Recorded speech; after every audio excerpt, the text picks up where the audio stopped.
రాష్ట్ర ముఖ్యమంత్రి నారా చంద్రబాబు నాయుడు గారు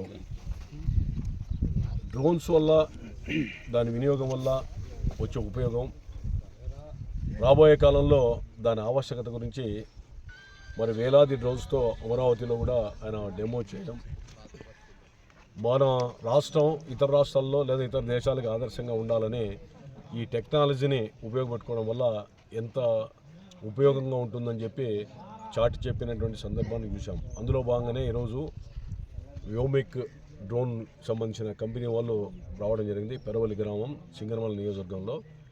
ఇక్కడ 100 మంది యువకులకి ట్రైన్ చేసి వాళ్ళకి జాబ్ ఉపాధి కల్పన కూడా చేస్తామన్నారు.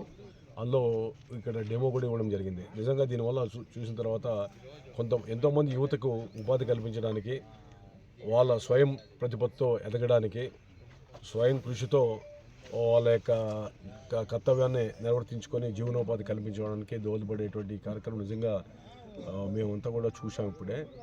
అందుకనే మేము కూడా ఈ గ్రామంలో ఉన్నటువంటి వాళ్ళందరూ కూడా కులాలు, పార్టీలు, గ్రూపులకు అతీతంగా అందరూ కూడా ఐక్యంగా ఒక ట్రైనింగ్ తీసుకొని 100 మందికి ఇమీడియట్గా తొలి దశలోనే ఉద్యోగాలు ఇస్తామన్నారు.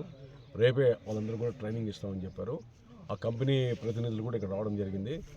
ఇంకా విస్తృతంగా దీన్ని ప్రచారం చేసి చంద్రబాబు నాయుడు గారి లక్ష్యం నెరవేరడానికి, అదేవిధంగా సాంకేతిక పరంగా ఈ రాష్ట్రం అభివృద్ధి సాధించడానికి ఇతర రాష్ట్రాల్లో కంటే మిన్నగా మన ఎక్కడైతే ఇంతకుముందు గతంలో చంద్రబాబు నాయుడు గారి సాఫ్ట్వేరు, అదేవిధంగా హైదరాబాద్ హైటెక్ సిటీ లాంటివి ఎక్కువ కొత్త ప్రయోగాలు అన్వేషించి ఆయన ప్రజలకు ఆ రోజు అందించి మార్గదర్శకంగా నిలిచాడో, ఈరోజు కూడా డ్రోన్స్ వినియోగం అనేది మొట్టమొదట ఆంధ్రప్రదేశ్లో ఈ కార్యక్రమం నిర్వహించారు. అందులో అనంతపురం జిల్లాలో సింగనమల నియోజకవర్గంలో దీన్ని మోడల్గా తీసుకోవాలని చెప్పి వాళ్ళు రావడం జరిగింది. వాళ్ళకు కూడా ప్రత్యేకంగా అభినందన తెలియజేస్తూ యువత కూడా దీనికి ఎందుకంటే మీరు మీ భవిత కోసం ఉపయోగపడేటువంటి ఈ సాంకేతిక పరిజ్ఞానాన్ని వినియోగించుకోండి. ఇంకా పలు రకాలుగా ఏవైనా అనుమానాలు ఉన్నా ఏమున్నా అవన్నీ కూడా నివృత్తి చేసుకొని మొత్తం ట్రైనప్ కాండి.